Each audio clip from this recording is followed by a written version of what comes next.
Masih soal fitnah nasab. Bagaimana cara Mbak Alwi ini dimusuhi oleh bangsa Indonesia? Mereka mulai melakukan gerakan nativisasi.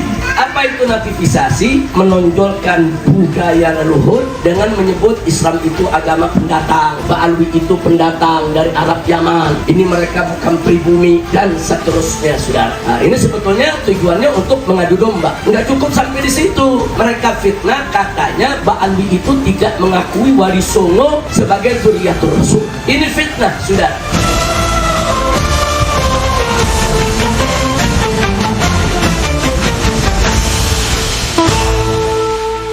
Assalamualaikum warahmatullahi wabarakatuh. Bismillah, walhamdulillah, wassalatu wassalamu ala rasulillah wa ala alihi wa sahbihi wa mawalah.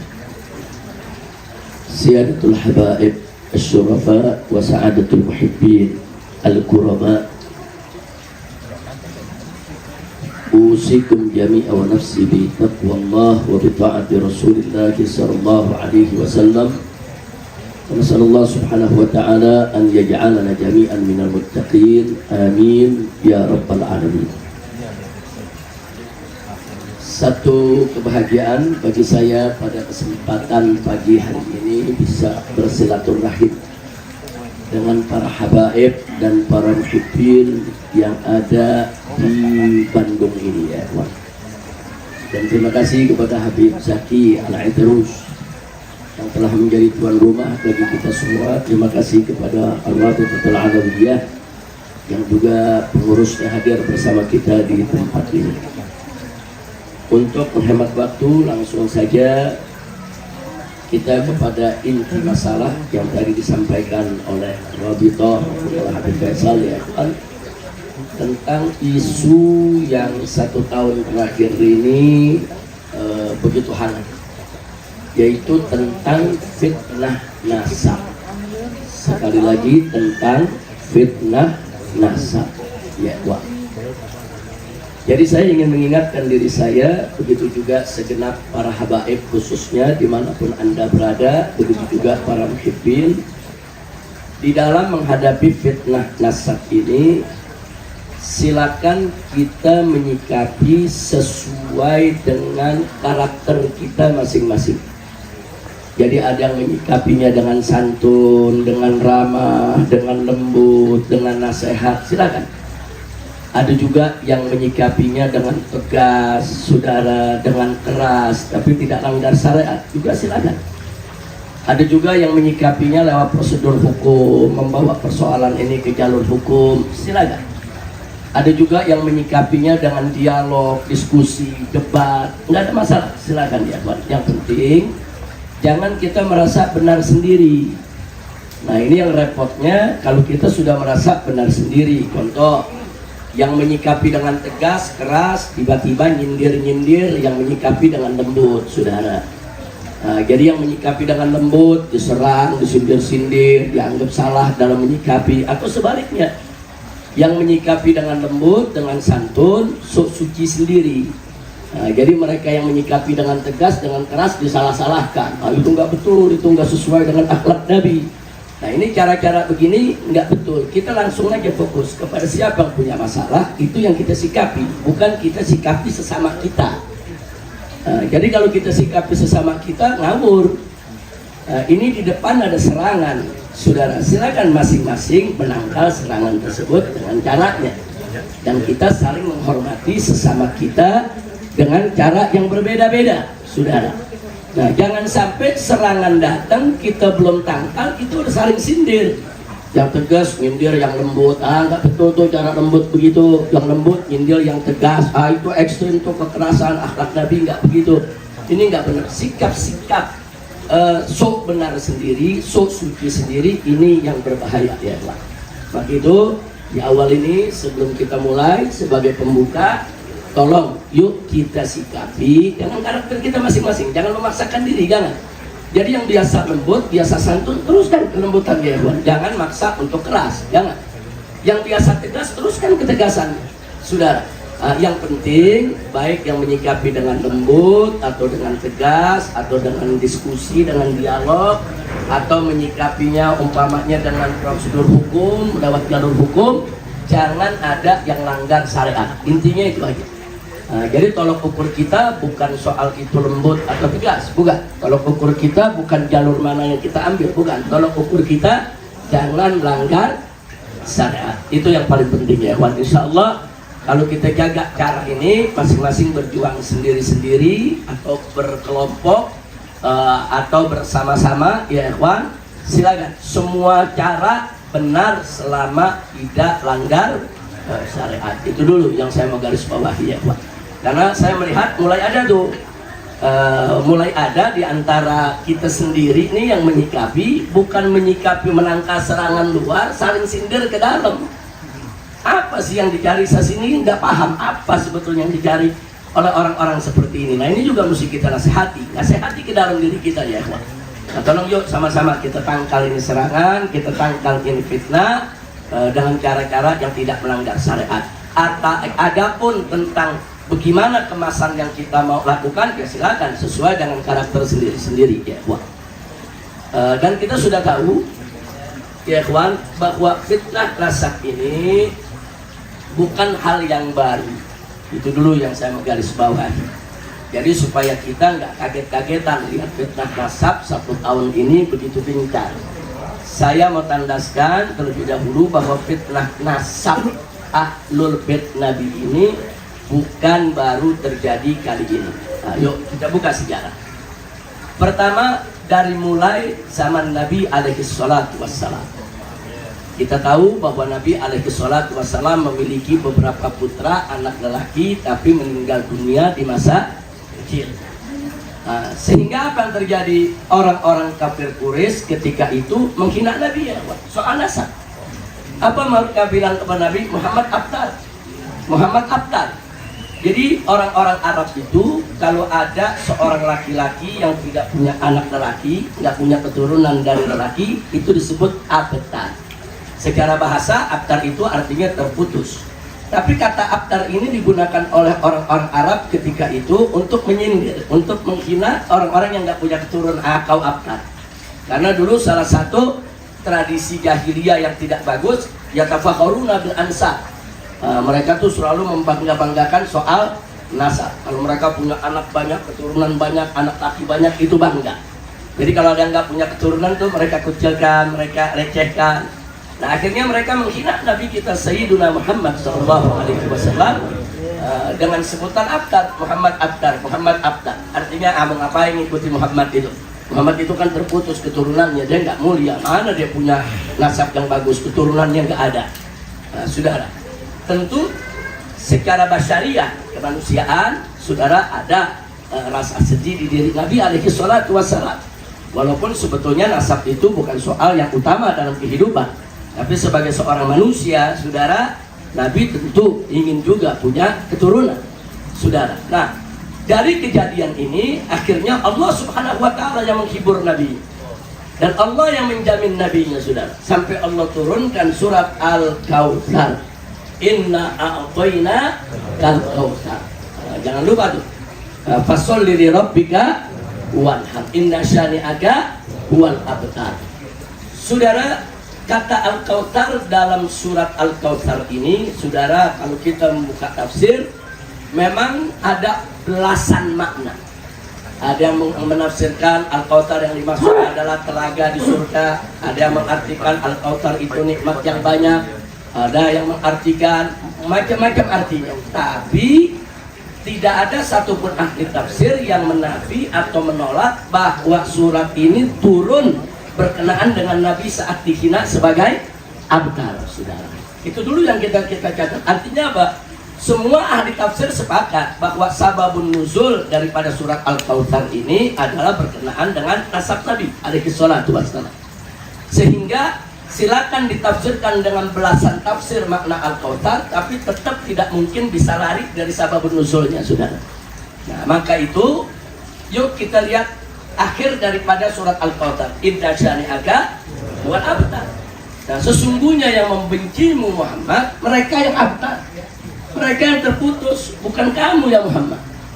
Dengan adanya surat Al-Kautsar, jaminan ilahi dari Allah kalau keturunan Nabi tidak terputus ya. Subhanallah, ini jaminan Allah. Ini bukan jaminan manusia, bukan Nabi mengada-ngada. Nah, makanya setelah turunnya surat Al-Kautsar ini, saudara berserakan hadis Nabi alaihi salatu wassalam yang menyatakan kalau turunan Fatimah Zahra adalah keturunan beliau. Salah satunya bagaimana Nabi mengatakan kullu bani Adam yantamuna ila abihim. Jadi setiap keturunan Adam itu, saudara, nasabnya ngikut kepada ayah mereka, illa walada Fatimah, kecuali dua anak Fatimah. Kata Nabi apa? Fa'ana abuhuma, aku adalah ayah mereka. Jadi ahlus sunnah wal jamaah, saudara, sudah sepakat, bahkan ijma, sudah ijma bahwa turunan Fatimah Zahra radhiyallahu anha, saudara, yang dilanjutkan dengan keturunan Sayyidina Hasan dan Sayyidina Husain radhiyallahu anhuma, adalah keturunan dari Nabi kita Sayyiduna Muhammad sallallahu alaihi wasallam. Nggak ada yang menentang itu ya, Pak. Kalau ada yang coba-coba menentang itu, dia bukan ahlus sunnah wal jamaah. Apalagi ini sudah merupakan ijma ulama. Nah, jadi sekali lagi ini kan juga persoalan nasab. Jadi persoalan nasab sudah muncul dari zaman Nabi. Nabi dihina langsung, saudara. Nah, jadi ini dulu satu yang saya mau sampaikan. Nah, kemudian di babak berikutnya, saudara, setelah ada jaminan dari Allah, jaminan dari Nabi bahwa keturunan Sayyidatina Fatimah Zahra adalah keturunan Nabi, adalah zuriyah Nabi, adalah fitrah, saudara, dari Nabi alaihi salatu wassalam. Nah, mulailah para pembenci ahlul bait itu, saudara, menyebarkan isu lain dalam sejarah. Apa mereka bilang? Oh iya, turunan Nabi itu memang ada dari Fatimah Zahra, dari Hasan dan Husain, tapi kata mereka turunan itu udah habis di padang Karbala, sudah dibantai semuanya. Sayyidina Husain, anak-anaknya, anak-anak Sayyidina Hasan udah habis semua dibantai. Nah, ini mereka sebarluaskan, seolah-olah setelah peristiwa Karbala nggak ada lagi tuh zuriyah Nabi, sudah. Jadi fitnah ini juga terjadi. Silakan buka kitab, saudara. Sampai hari ini kaum Nawasib menggambar-gemborkan itu, nggak ada turunan Nabi. Turunan Nabi itu udah habis, saudara. Akan tetapi serangan ini, saudara, rapuh. Kenapa rapuh? Karena semua kitab sejarah memuat. Kitab-kitab sejarah yang berjilid-jilid seperti kitab sejarah umpamanya Al-Bidayah wan Nihayah li Ibn Katsir atau Al-Kamil Ibn Athir, saudara, atau kitab-kitab wafayat yang lainnya, saudara, dan seterusnya, semua memuat bagaimana peristiwa Karbala itu terjadi dan siapa saja dari keturunan Nabi yang selamat dari padang Karbala. Contoh, putra Sayyidina Husain, ya, di sana banyak yang terbunuh di padang Karbala, tapi ada satu yang selamat, yaitu Sayyidina Ali Zainal Abidin As-Sajjad radhiyallahu anhu. Dan Ali Zainal Abidin ini terkenal dalam buku sejarah. Buka buku sejarah mana aja namanya ada, sudah. Jadi artinya serangan tadi rapuh. Siapa bilang keturunan Nabi semua habis di padang Karbala? Ternyata Imam Ali Zainal Abidin ada, bahkan jadi imam besar, saudara, jadi imam yang sangat dikenal. Bahkan kita lihat bagaimana sekelas Imam Abu Hanifah dan lain sebagainya belajar kepada Imam Ali Zainal Abidin. Dan sejarah juga tahu Imam Ali Zainal Abidin punya anak, saudara, itu Imam Muhammad Al-Baqir. Muhammad Al-Baqir punya anak Imam Ja'far Shadiq, dan seterusnya dan seterusnya. Artinya mereka nggak bisa bantah. Serangan mereka tuh serang, kalau bagi kita ini serangan-serangan lucu-lucuan, ya, buat di sejarah ada, saudara. Qadiyah Islam jelas seperti cahaya matahari yang menerangi, tidak ada yang membantah. Tahu-tahu ada ingin menghapus sejarah dengan mengatakan keturunan Nabi sudah terbantai semua. Begitu juga keturunan Sayyidina Hasan, enggak semua gugur, ya, ada 4 putra Sayyidina Hasan gugur di padang Karbala, tapi di sana masih banyak putra Sayyidina Hasan yang selamat dari padang Karbala. Dan Al-Imam Malik radhiyallahu anhu, saudara, dulu ikut mendukung perjuangan Muhammad An-Nafsus Zakiyah. Muhammad An-Nafsus Zakiyah cucu Sayyidina Hasan, ya, semua a'imah mengakui. Nah, itu tadi saya katakan, lagi-lagi ini serangan nasab. Lagi-lagi ini merupakan serangan nasab. Tapi gugur serangan mereka, saudara. Nah, kemudian di generasi yang berikutnya lagi, saudara, mereka nggak bisa membantah zuriyah Nabi dari Fatimah Zahra. Mereka nggak bisa membantah bahwa keturunan Al-Hasan wal Husain tetap ada setelah peristiwa padang Karbala, saudara. Nah, sekarang mereka cari lagi siapa yang bisa digugurkan. Oh, Muhammad Al-Baqir namanya ma'ruf, Ja'far Shadiq namanya ma'ruf, saudara. Al-Imam Musa Al-Kadhim namanya Ma'ruf. Ketemu ada Imam Ali Uraidi. Siapa nih Imam Ali Uraidi? Mereka serang. Mereka bilang ini Imam Ali Uraidi ini bukan anaknya Ja'far Shadiq. Ini orang yang ngaku-ngaku keturunan Ja'far Shadiq. Nah, kenapa mereka serang Imam Ali Uraidi? Karena Imam Ali Uraidi itu keturunannya itu menyebar di Hadramut sampai ke Indonesia ya. Jadi bagaimana saudara untuk membatalkan nasab daripada habaib yang ada di Hadramut? Kalau yang di Hadramut batal, di Indonesia batal semua. Saudara, caranya tolak itu Imam Ali Uraidi. Nah, di tahun 2006 saya pernah membuat kajian. Nah, Anda bisa buka di YouTube dengan judul Eksistensi Habaib. Silakan buka, ada 2 jam lebih saya paparkan di sana untuk melakukan pembelaan terhadap Imam Ali Uraidi ya. Nah, ternyata saudara, begitu kita kaji, Imam Ali Uraidi ini namanya ada dalam kutub Rijalil Hadis. Nggak bisa mereka tolak. Namanya tercantum dalam kitab-kitab sejarah, namanya tercantum dalam kitab-kitab rijal hadis, saudara, sebagai salah satu perawi hadis. Nah, sehingga mereka nggak bisa hapus itu dari sejarahnya. Mereka boleh saja mengeluarkan fitnah Imam Ali Uraidi itu bukan anak Ja'far Shadiq, bukan adik Musa Al-Kadhim. Terus mereka sebarkan fitnah sampai hari ini, saudara. Saya nggak mau bicara panjang lebar bagaimana pembelaannya. Silakan buka YouTube, tulis saja Eksistensi Habaib atau terus Habib Rizik Eksistensi Habaib. Itu rekaman tahun 2006. Kita paparkan semua kitab-kitab yang mencantumkan nama Al-Imam Ali Al-Uraidi, saudara. Nah, singkat cerita, mereka gagal, nggak bisa mereka serang Imam Ali Uraidi. Nah, sekarang bagaimana mereka mau serang? Turun lagi, mereka serang Imam Ahmad bin Isa Al-Muhadi. Jadi Imam Ahmad mereka serang. Mereka bilang nggak ada tuh yang namanya turunan Nabi dari Basrah hijrah ke Hadramut. Ada urusan apa dia hijrah ke Hadramut? Ngaku-ngaku namanya Ahmad bin Isa. Mereka serang, saudara. Tapi lagi-lagi, saudara, serangan ini jadi mentah, rapuh. Kenapa? Karena sosok Imam Ahmad Al-Muhajir ada dalam kitab-kitab sejarah. Bahkan dalam kitab Tarikh Baghdad disebutkan namanya, saudara.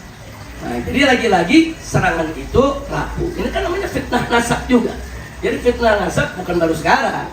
Nah, belakangan karena gagal menyerang Al-Imam Ahmad bin Isa Al-Muhajir radhiyallahu anhu, mulailah serangan diarahkan kepada Al-Imam Ubaidillah, saudara.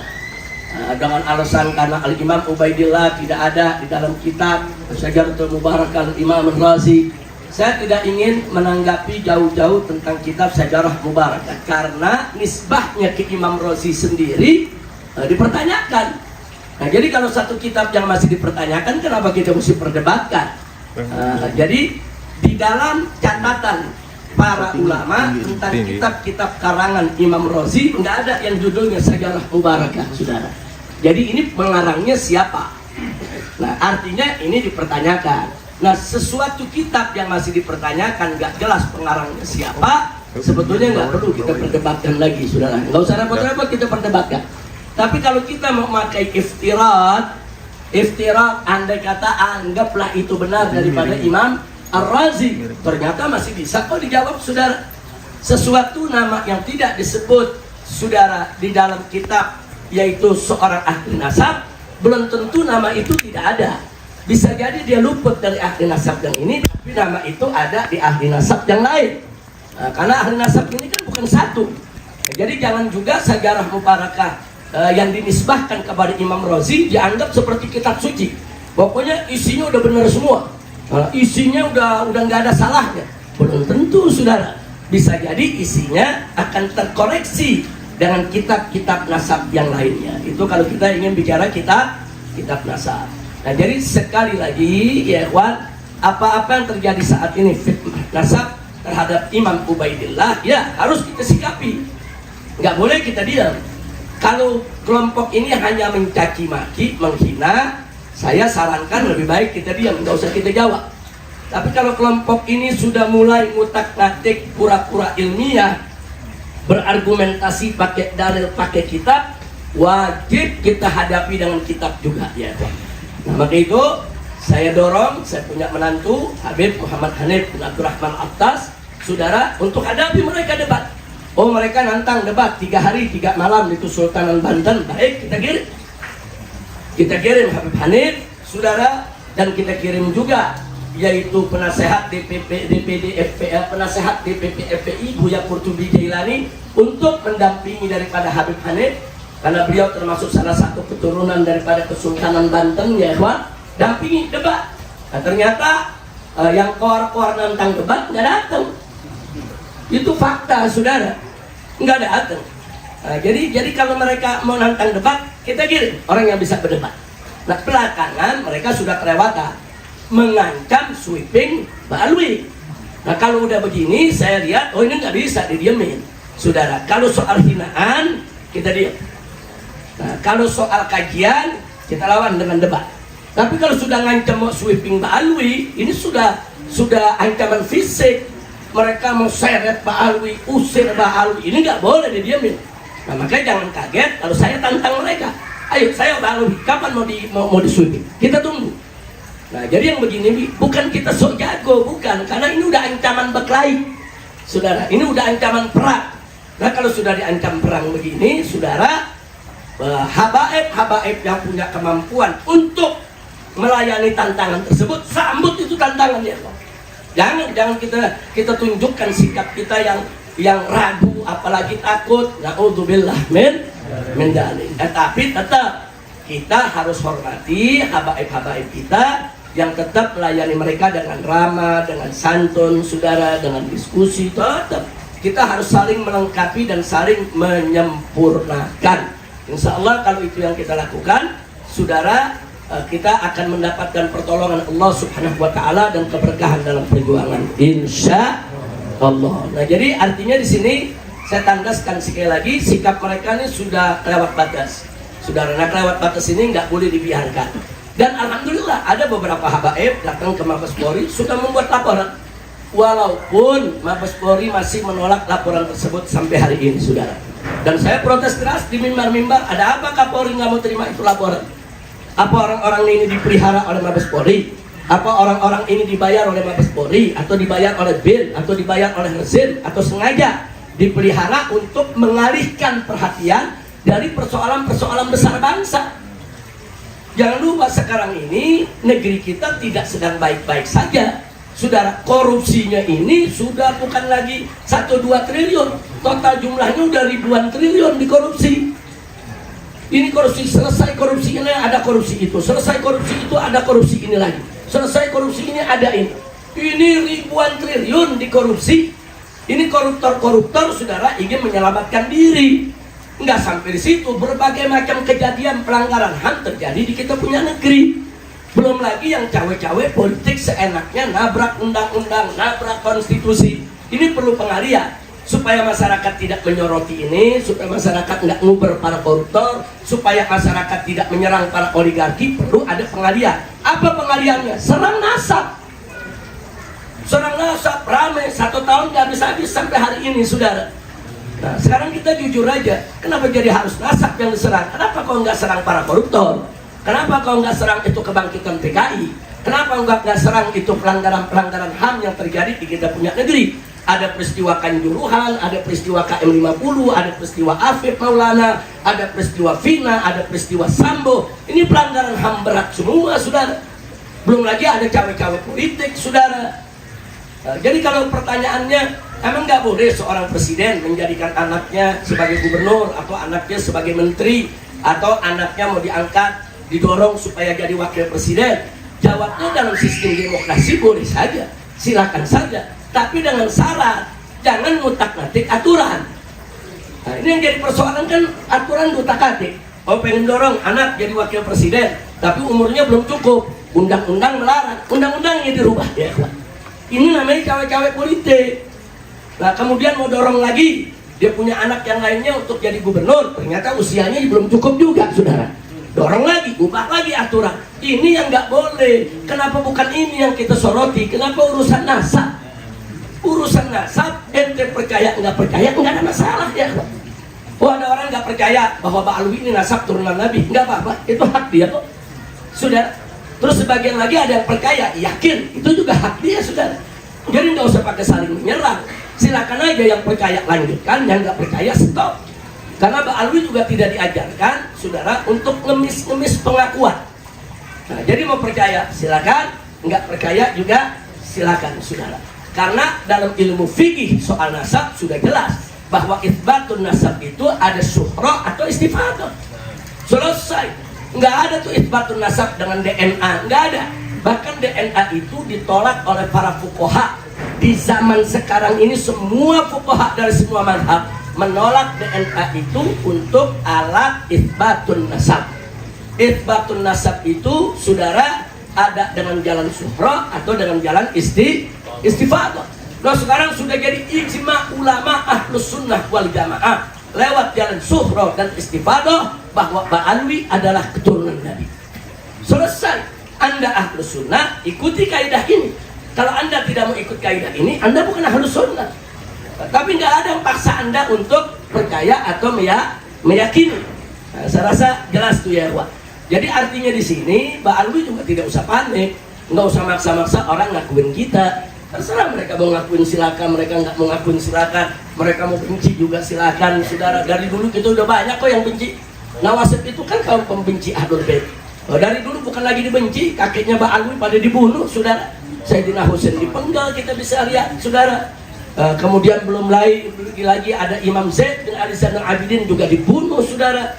Sampai-sampai Imam Ali Zainal Abidin pernah mengatakan al-qatlu lana adah wal karamatu indallahi syahadah. Apa beliau katakan? Al-qatlu lana adah, bagi kami Ahlul Bait dibunuh itu biasa. Dibunuh biasa. Wal karamatu indallahi syahadah, dan mati sakit itu adalah kemuliaan di sisi Allah. Nah kalau Mbak Alwi datuk-datuknya dulu udah siap kok dibunuh, dan memang sering dibunuh di mana tempat, saudara. Kenapa jadi kaget kalau sekarang kita dibenci, dimusuhi, difitnah? Jadi nggak usah kaget, kita hadapi saja serangan ini, saudara, dengan jiwa besar, dengan keberanian, dengan tenang, tidak usah panik, dengan catatan masing-masing berjuang dengan karakternya sendiri. Nah, jadi jangan kambing dipaksa, saudara, untuk berkokok, dan jangan ayam dipaksa untuk mengembik. Jangan, ayam biarkan dia berkokok, kambing biarkan dia mengembik, saudara. Biarkan masing-masing berjuang sesuai kemampuannya. La yukallifullahu nafsan illa wus'aha. Nah baiklah, selanjutnya saudara ada fitnah. Masih soal fitnah nasab. Bagaimana cara Mbak Alwi ini dimusuhi oleh bangsa Indonesia? Mereka mulai melakukan gerakan nativisasi. Apa itu nativisasi? Menonjolkan budaya leluhur, saudara, dengan menyebut Islam itu agama pendatang. Mbak Alwi itu pendatang dari Arab Yaman, ini mereka bukan pribumi, dan seterusnya, saudara. Nah, ini sebetulnya tujuannya untuk mengadu domba. Nggak cukup sampai di situ, saudara. Mereka fitnah, katanya Mbak Alwi itu tidak mengakui Wali Songo sebagai dzurriyyatur Rasul. Ini fitnah, saudara. Tidak ada satupun, saudara, Mbak Alwi yang punya magam, saudara, yang tidak mengakui nasab Wali Songo. Bahkan Ar-Rabitatul Alawiyah, saudara, pernah mengeluarkan surat resmi dari pusat, saudara, bahwa Wali Songo diakui berdasarkan apa? Berdasarkan kesaksian para ahli nasab dari kalangan Mbak Alwi, saudara. Nah, adapun keturunan Wali Songo, ya Robito nggak punya catatan, saudara. Ya kalau nggak punya catatan nggak bisa dong Robito dipaksa untuk mengakui nasab setiap orang yang ngaku dari Wali Songo. Nggak bisa. Makanya kemarin saya hadir di Kesultanan Banten, saya minta kepada Sultanan Banten lewat para Tubagus dan para ratunya yang merupakan keturunan Kesultanan Banten untuk menjaga nasab mereka. Sebab ada juga orang yang bukan Tubagus ngaku Tubagus, ada orang yang bukan keturunan Wali Songo ngaku Wali Songo, keturunan Wali Songo. Ada orang yang bukan Asmatkan ngaku Asmatkan. Bukan itu saja, hatta di kalangan kita Mbak Alwi, saudara, ada orang bukan bin Sahab ngaku bin Sahab. Waktu kemarin mau mencalonkan diri lagi jadi gubernur Jawa Barat, datang ke Habib Zaki. Habib Zaki yang penanya, Habib Rizik kenal gak sama orang ini? Saya dikirim fotonya, saya bilang itu namanya Hendra, ganti nama jadi Haidar. Udah gitu di KTP-nya pakai bin Sahab lagi. Nggak tahu nih dari mana, dari Habib Faisal yang jadi namanya dirubah di KTP, Muhammad Haidar Sahab, mau mencalonkan diri jadi gubernur Jawa Barat. dan sekarang mau mencalonkan diri jadi bupati entah di mana, di Bogor atau di Sukabumi ya Ikhwan. Saya jawab Habib Zaki, Beb itu namanya Hendra, itu bukan Habaib, aku bin Sahab. Jadi nggak usah kaget sekarang ini banyak orang ngebet dengan jadi Habib. Ada yang ngaku Al-Atas, yang ngaku Al-Habsi, yang ngaku As-Sedap, yang ngaku Asmatkan, yang ngaku Tubagus. Mereka bukan Tubagus. Banyak kejadian sekarang. Nah sekarang kita benahi masing-masing. Makanya kemarin waktu di Kesultanan Banten saya sampaikan, selama ini hubungan Rabithah Alawiyah dengan Kesultanan Banten bagus ya. Nggak ada ribut apa-apa. Kesultanan Banten mencatat anak keturunan mereka, saudara, Rabithah Alawiyah mencatat keturunan Ba'alwi yang lainnya. Kalau ada yang bertanya, kenapa Rabithah Alawiyah nggak mencatat keturunan Asmatkan dari Kesultanan, saudara? Karena keturunan Asmatkan, satu, datang ke Indonesia lebih dulu dari yang lainnya, dari Ba'alwi yang lain mereka lebih dulu datang. Yang kedua, mereka jadi sultan di Indonesia. Nah, yang namanya kesultanan itu nasabnya nggak terbuka, saudara. Tapi ada catatan di dalam kesultanan. Dan yang namanya kesultanan yang dicatat bukan anak laki saja, sampai perempuan, sampai mantu dicatat ya, Wak. Oh ini mantunya Pangeran Anu, mantunya Pangeran Anu, Putri Anu, saudara. Semua dikasih gelar yang sama, saudara. Itu catatan kesultanan. Yang tahu catatan itu hanya kesultanan. Rabithah nggak tahu, mana bisa Rabithah nyelonong masuk kesultanan untuk mengambil itu catatannya, nggak boleh, saudara. Nah jadi Rabithah selama ini nggak pernah usir dengan catatan kesultanan. Makanya kemarin saya katakan di Banten, silakan kesultanan lanjutkan catatannya. Hanya saya minta lebih rapi, lebih ketat, saudara. Jangan sampai yang bukan keluarga besar kesultanan ngaku-ngaku keluarga besar kesultanan. Sementara Ba'alwi yang lain kan datang belakangan ke Indonesia, saudara. Jangan lupa, dan datangnya langsung dari Hadramut kemarin. Nah kalau Asmatkan ini kan datangnya nggak langsung dari Hadramut, dari Hadramut ke India, ada ke Champa, saudara, ke Kamboja, nah baru ke Indonesia, saudara. Jadi memang jalur hijrah kita ini berbeda, tapi kita satu keluarga semua. Nah karena itu yang Ba'alwi yang lain, saudara, datang kemari, mereka punya komunitas, kelompok, saudara, mereka punya catatan jelas. Dan Rabithah itu hanya mencatat anak lelaki. Nah, anak perempuan kan nggak dicatat. Mana ada Rabithah nyatat anak perempuan kita ya, Ikhwan? Kenapa? Karena garis keturunan itu daripada lelaki, intisab ilal ah. Itu satu. Kedua, mana ada Rabithah nyatat mantu-mantu, saudara? Nggak ada, oh ini mantunya si fulan, ini mantu si fulan. Rabithah bukan kesultanan, bukan kerajaan.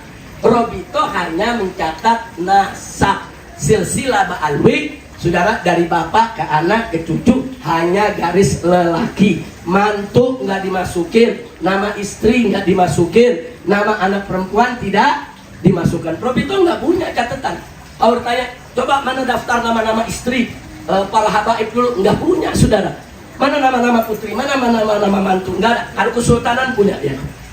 Kesultanan di mana-mana se-Indonesia, saudara. Kesultanan di mana-mana. Itu nama sultannya dicatat, nama-nama istrinya dicatat, nama-nama putrinya semua dicatat, nama cucu perempuan dicatat, nama mantu dicatat. Karena inti kita bicara pemerintahan, penguasa di zamannya, saudara.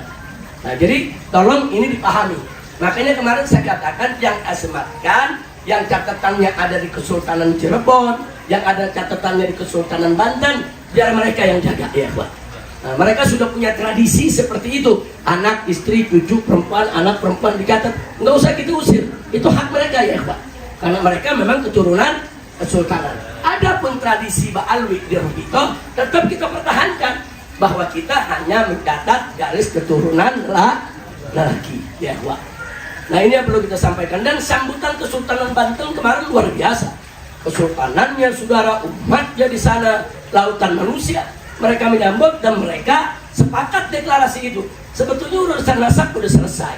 Ini hanya tinggal urusan begal-begal nasab, saudara, yang dibiayai oleh sekelompok orang jahat untuk ngadu domba kita, mecah belah kita, dan terus untuk menghancurkan daripada karakter habaib se-Indonesia. Nah ini yang perlu saya sampaikan. Jadi kita nggak usah gusar, nggak usah panik, tenang saja. Tapi tenang bukan berarti diam ya. Tenang, kita tangkal ini serangan. Bagaimana cara menangkalnya? Sesuai dengan karakter masing-masing. Yang mau menangkal dengan pelaporan, silakan. Yang mau menangkal dengan diskusi, silakan. Yang mau menangkal dengan lembut, dengan tetap mendoakan mereka agar dapat taufik dan hidayah dengan nasihat yang baik, silakan.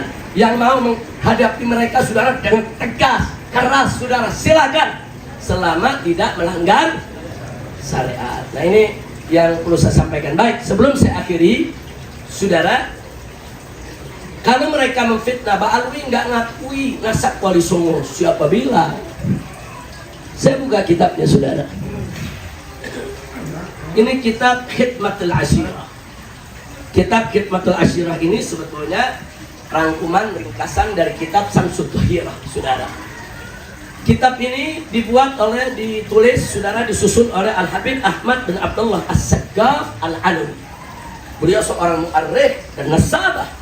Nah, beliau seorang ahli tarikh, ahli sejarah, dan seorang ahli nasab, ya. Di sini kalau kita lihat di halaman sebelum akhir, beliau catat nasab Wali Songo, sudah. Beliau catat lengkap catatannya. Di sini ditulis di atas, Sajaratus Sadah Al Abdul Malik An-Nasyi'in lil Islam bisyarqil Aqsa. An-Nasyirin bil Islam fil Syarqil Aqsa. Artinya apa? Ini adalah sajarah sadah keturunan Amir Abdul Malik. Amir Abdul Malik itu adalah kakek moyangnya daripada keluarga besar Ahmad Khan. Beliau hidup di India, saudara. Di sini disebutkan apa? An-Nasyirin. Mereka ini adalah penyebar lil Islam, yang menyebarkan Islam bil Syarqil Aqsa, di timur jauh. Maksudnya timur jauh itu Asia Tenggara, saudara, Asia Selatan. Dari mulai India sampai ke Kamboja, Thailand, Filipina, Malaysia, Brunei, Singapura, Indonesia, saudara, ini semua turunan daripada Ahmad Khan. Ditulis, ada nasab Sunan Gunung Jati, ada nasab Sunan Gresik, saudara, lengkap ditulis. Nah, ini kitab bukan baru umur setahun 2 tahun. Jadi kalau ada yang bilang Habaib Pak Alwi nggak ngakuin Wali Songo sebagai zuriyah Rasul, fitnah, bohong, saudara. Nah, ini kitab menjadi bukti. Siapa bilang? Ini kitab Pak Alwi. Ini kitab Habib As-Saggaf, saudara. Diakui kok kalau Wali Songo itu min dzurriyyatin Nabi alaihi salatu wassalam. Atau kita lihat kitab Samsud Dhahirah, ya saudara. Ini kitab Samsud Dhahirah karangan Al-Habib Abdurrahman bin Muhammad bin Husain Al-Mashhur, saudara, yang ditahqiq oleh As-Sayyid Muhammad Dia Syihab. Ustaz Dia ini dulu salah satu pimpinan daripada Jamiat Khair di zamannya. Beliau dikenal sebagai seorang penulis dan sebagai seorang ahli bahasa Arab yang luar biasa. Beliau sahabat Kiai Haji Abdullah bin Nuh dari Cianjur, dari Bogor, yaitu Mama Abdullah bin Nuh, saudara, dulu seperjuangan. Nah, sekarang dalam kitab ini mari kita lihat. Dalam kitab ini, ya ikhwan, dituliskan ini nasabnya Sultan Hasanuddin. Ini nasab Sultan Hasanuddin, ditulis Maulana Hasanuddin bin Sarif Maulana Hidayatullah, saudara. Terus ditulis dia punya nasab, saudara, sampai kepada Nabi kita Muhammad Sallallahu Alaihi Wasallam. Artinya lagi-lagi kitab Samsud Dhahirah ini kita pegangan nasab, saudara. Salah satu kita pegangan nasab yang berperan di Ar-Rabitatul Alawiyah, salah satunya kitab ini. Dan kitab ini saudara ma'ruf indal habaib, baik di Hadramut, di Saudi, di Mesir, di mana tempat, sampai di Indonesia. Ternyata diakui kok kalau Sunan Hasanuddin itu adalah min dzurriyyatir Rasul. Jadi kalau saudara mereka sekarang ini pegang nasab mengatakan bahwa Alwi nggak ngakuin tuh nasab Wali Songo, fitnah, mereka bohong.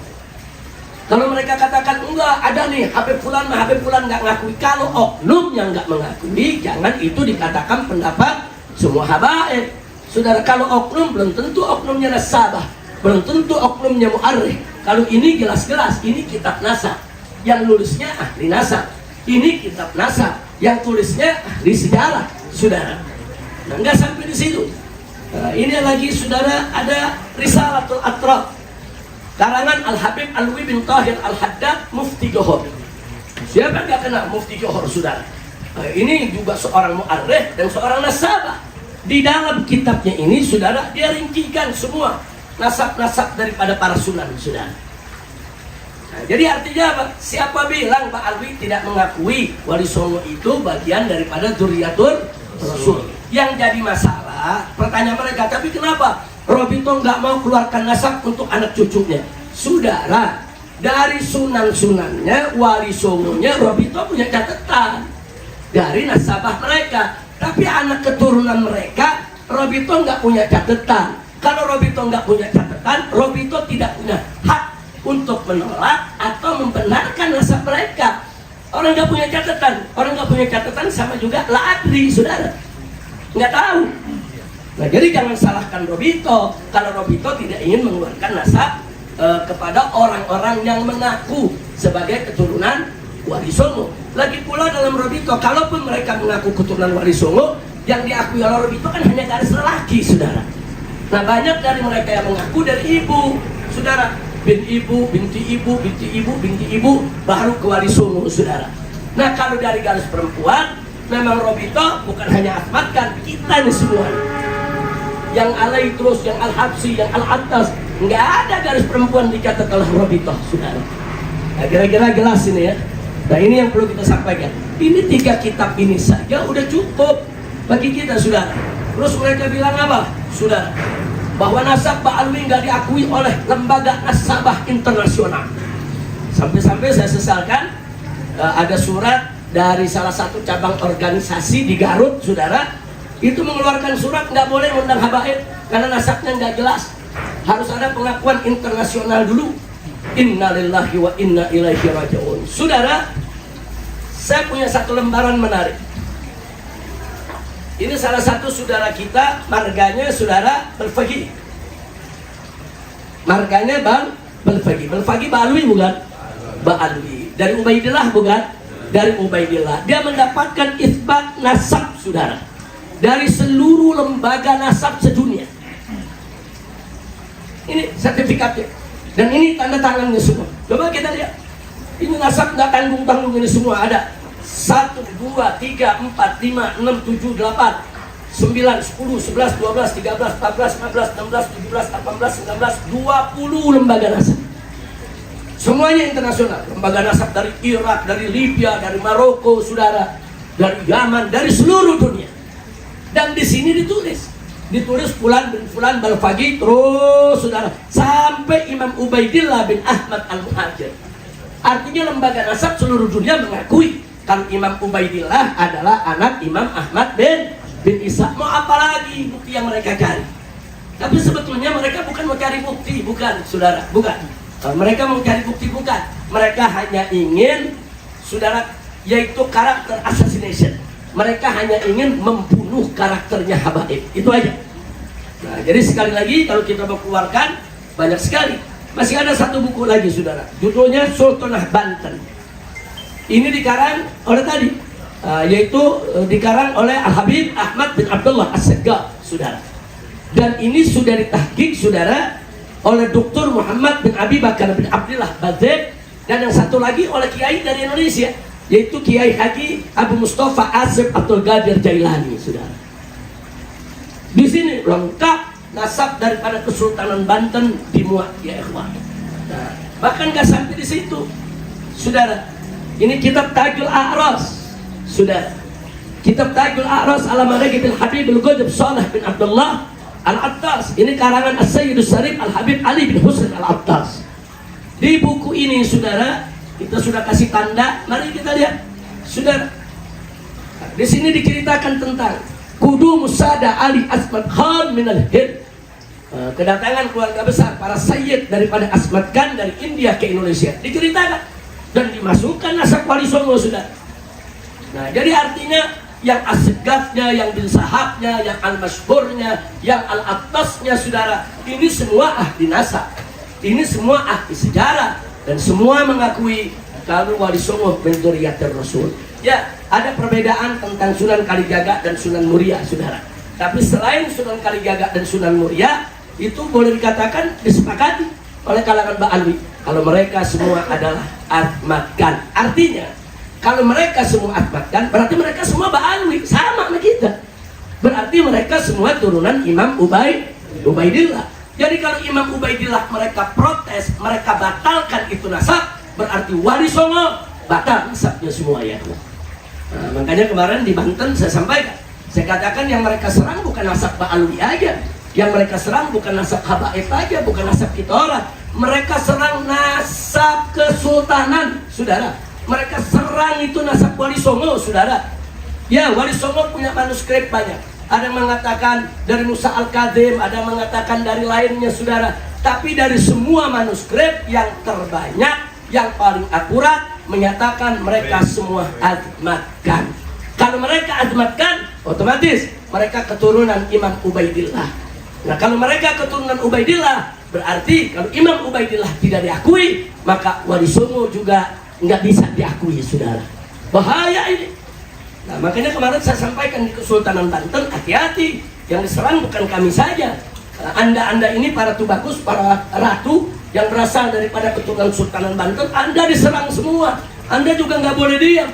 Nah, makanya di Banten kemarin ada deklarasi, saudara, dari Kesultanan Banten, bahwa Kesultanan Banten adalah zuriyah azmatkan dari Imam Ubaidillah, saudara. Alhamdulillahirabbil alamin. Itu saja yang bisa saya sampaikan. Artinya saya sampaikan di sini, saudara, saya tidak ingin memprovokasi siapapun. Jadi sebagaimana tadi saya katakan, ayam biarkan dia berkokok, kambing biarkan dia mengembik, saudara. Jadi silakan kita berjuang dengan cara kita masing-masing. Serangan ini harus kita tangkal. Tangkalnya terserah, saudara. Mau dengan santun, dengan nasihat, dengan doa, silakan. Mau tangkalnya dengan proses hukum, saudara, silakan. Mau tangkalnya lewat mimbar, cara yang tegas, silakan, saudara. Nah, masing-masing silakan berjuang dengan karakternya. Dan jangan saling nyindir, jangan saling hina, jangan merasa diri paling benar, paling hebat, paling berani, paling suci, paling mulia, paling agung. Seolah-olah dai lain udah nggak benar semua, dia doang yang paling suci, saudara. Jangan. Anda mau berjuang dengan santun, dengan sopan, gaya sufi, silakan. Tapi jangan Anda serang kalau ada habaib yang melapor ke Mabes Polri. Jangan Anda serang kalau ada habaib yang menyiapkan laskar untuk lawan mereka. Jangan Anda serang kalau habaib yang terang-terangan secara tegas untuk menangkal serangan mereka. Jangan. Kalau Anda mau serang kemari kan lucu. Katanya Anda lembut menghadapi mereka. Lah kok ke dalam jadi nyindir? Ini kelembutan di mana? Ini sufi palsu ini, saudara. Kok keluar dia bisa lembut, ke dalam dia nyindir? Ini ngawur yang begini. Nah, jadi yang begini-begini saya nasihatkan, saudara, tubu ilallah, taubatlah kepada Allah Subhanahu wa taala. Yuk kita kembali ke barisan. Yuk masing-masing kita berjuang dengan cara kita masing-masing. Insya Allah. Nah, ini yang saya mau sampaikan, dan insya Allah saya dengan kawan-kawan di Front Persaudaraan Islam akan terus berkeliling. Kami akan terus keliling Indonesia, ya kawan. Hari ini kita akan safari di Jawa Barat, di Bandung, di Ciamis, di Tasik, di Garut, saudara. Semalam kita sudah gelar acara di Purwakarta. Kita ketemu dengan para kiai, para pimpinan pondok pesantren, para pimpinan majelis taklim. Kita akan terus melakukan koordinasi dan konsolidasi untuk merapatkan barisan agar kita tidak dipecah belah. Insya Allah, tolong doakan saja agar upaya ini membuahkan hasil, upaya ini diridhoi Allah, diberkahi oleh Allah Subhanahu wa taala, sehingga fitnah ini bisa hilang. Nah, sebelum saya akhiri, akhirnya saya ingatkan, saya yakin, saudara, 1000% bahwa fitnah nasab ini memang direkayasa. Fitnah nasab ini adalah gerakan intelijen. Fitnah nasab ini memang ada yang memodali. Kalau pertanyaannya, kenapa harus nasab yang diserang, saudara? Karena di Indonesia ini, saudara, ada dua pilar yang luar biasa untuk perjuangan umat. Yang pertama adalah itratun nubuwah, saudara, keturunan Nabi alaihi salatu wassalam, yaitu habaib. Yang kedua adalah warasatul anbiya, yaitu para ulama, para kiai, para ajangan. Ini dua pilar ini luar biasa ini, saudara. Para ulama, para kiai, para ajangan, ini ulama warasatul anbiya, pewarisnya para nabi. Nah, sementara para habaib, saudara, itu yang Nabi katakan dalam hadisnya, taraktu fikum mustaqadat kitabullah wa itrati ahli baiti. Nah, artinya apa di sini? Ini ada dua pilar yang luar biasa, saudara. Ini dua pilar kalau bersatu, masya Allah. Ini pilar, saudara. Mereka punya pondok pesantren di mana-mana, madrasah di mana-mana, majelis taklim di mana-mana, saudara. Tabligh akbar di mana-mana. Kalau sekali gelar acara, ratusan ribu orang yang hadir, saudara. Nah, ini bagi musuh-musuh Islam, ini ancaman.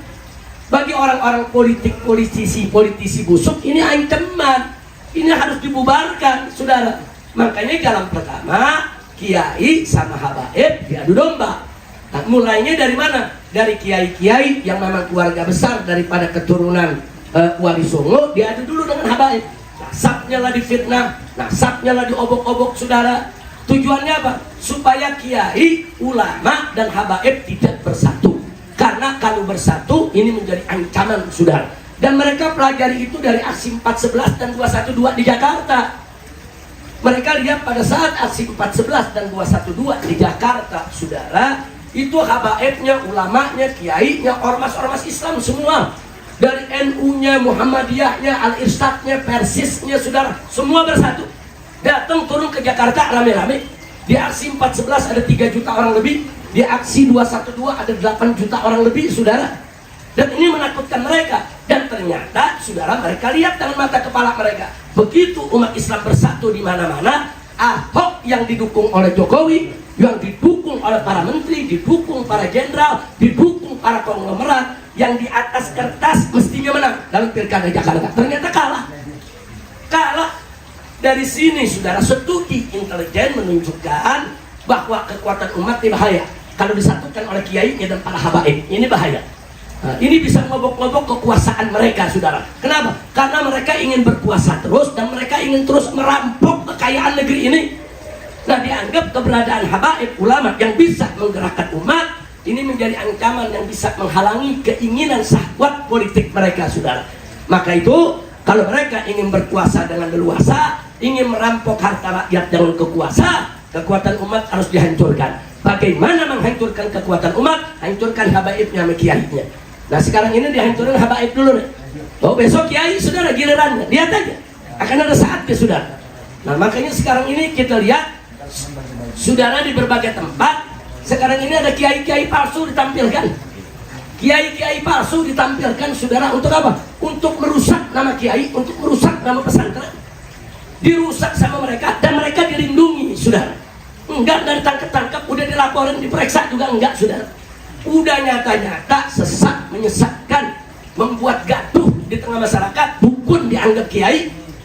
Ini apa ceritanya saudara? Oh, kalau begitu saya makin yakin ini operasi intelijen hitam saudara untuk menyelamatkan syahwat politik para oligarki musuh.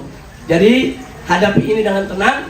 Yang para ahli politik ya hadapi dengan jalur politik.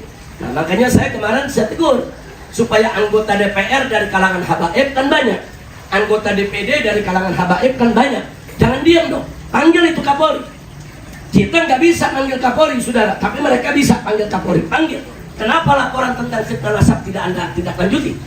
Kenapa soal fitnah nasab kok Anda tolak itu laporannya? Panggil. Anda tidak tahu kalau ini buat gaduh di tengah masyarakat, mengganggu ketertiban umum. Nggak boleh habaib di sana diam saudara. Tapi kalau memang diam mereka untuk mengatur strategi main di belakang, silakan aja. Tetapi jangan sampai mereka tidak berbuat. Ini bahaya. Sebab lapor sudah kita kirim saudara, kita kirim pengacara, kita kirim pelapor. Wah, pelapornya dari Mbak Alwi saudara, kita kirim.